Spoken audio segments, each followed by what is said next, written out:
হ্যাঁ ভাইয়া, কেমন আছেন? এই তো ভাই মোটামুটি কি অবস্থা? হ্যাঁ ভাইয়ের নামটা যেন কি? আমার নাম ফাহাদ। ফাহাদ ভাই। তো ফাহাদ ভাই, আপনি আমাদের আরজিমে কতদিন যাবত আছেন? আর জিমে তো অনেক দিন আছি, বাট হচ্ছে যে মাঝখানে অনেক গ্যাপ দিয়েছিল, আবার শুরু করছি আর কি। আচ্ছা আচ্ছা, যাক, মানে কত সাল থেকে করতেছেন আমাদের জিমে? আর জিমের প্রথম থেকেই আছি অলমোস্ট। প্রথম থেকে। আচ্ছা, আমাদের জিমের আপনার এনভায়রনমেন্ট, তারপরে পরিবেশ সব কিছু মিলায় কেমন?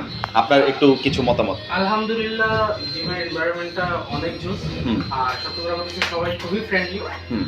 মানে ভালো একটা এনভায়রনমেন্ট আছে। ট্রেনাররা দুজন ট্রেনার আছে, দুজন ট্রেনারই খুবই ভালো। ছেলেদের সেকশনের কথা বলতেছি, মেয়েদের সেকশনের কথা জানি না।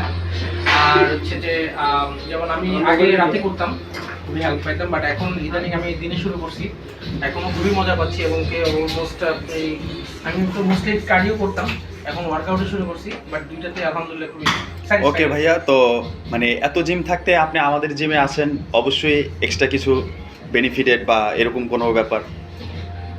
ফার্স্ট অফ অল হচ্ছে যে এখানে আমি যেটা পাইছি এটা হচ্ছে যে লাইক হচ্ছে আমি কোনো কিছু বুঝতেছি না বা আমি রং করতেছি। হুম। আমি না চাইলেও ট্রেনার এসে আমাকে বলতেছে যে আচ্ছা, আচ্ছা। সামটাইমস যে ভাই এটা এভাবে হচ্ছে না, এভাবে করলে আপনার বেটার ভালো হয়। জি জি, আচ্ছা আচ্ছা ভাইয়া, থ্যাংক ইউ, অনেক অনেক ধন্যবাদ। আশা করি আপনি ভবিষ্যতেও আমাদের আর জিমের সাথে থাকবেন। ইনশাআল্লাহ। আশা করি, ধন্যবাদ, থ্যাংক ইউ। Thank you.